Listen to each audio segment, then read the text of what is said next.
தொடர்வது விளையாட்டுச் செய்தி. பாகிஸ்தானுக்கு எதிரான 5வது ஒருநாள் கிரிக்கெட் போட்டியில் லசித் மாலிங்க அணிக்குள் உள்வாங்கப்படாமை தொடர்பில் அணித்தலைவர் ஆஞ்சலோ மேத்யூஸ் கருத்து தெரிவித்தார். பாகிஸ்தான் அணிக்கு எதிரான 5வது சர்வதேச ஒருநாள் போட்டியில் இலங்கை அணி வெற்றி பெற்றதன் பின்னர் நடைபெற்ற ஊடக சந்திப்பில் அவர் இவ்வாறு கருத்து வெளியிட்டார்.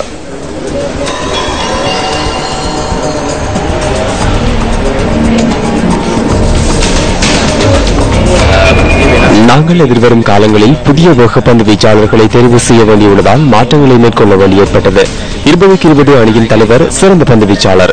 இருந்தும் சில வேளைகளில் சிறப்பாக விளையாடாவிடின் யாராக இருந்தாலும் அணியிலிருந்து வெளியேற்றப்படுவர். இதேவேளை நேற்றைய போட்டியில் இலங்கை வீரர்கள் சிலர் சிறப்பாக செயற்பட்டமை தொடர்பில் மேத்யூஸ் கருத்து தெரிவித்தார்.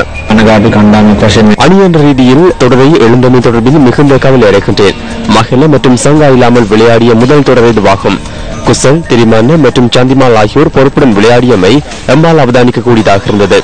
நாங்கள் சில சந்தர்ப்பங்களில் தவறு விட்டிருந்தோம் என்னும் அவற்றை எதிர்வரும் காலங்களில் திருத்திக் கொண்டு செயற்படுவோம் என எதிர்பார்க்கின்றேன். සමහර අවස්ථාවලදී වැරදි කරා. ඉතින් මම හිතන්නේ මේ ඉදිරියට යනකොට ඒ වැරදි ටික හදාගන්න තමයි අපි බලාපොරොත්තු වෙන්නේ.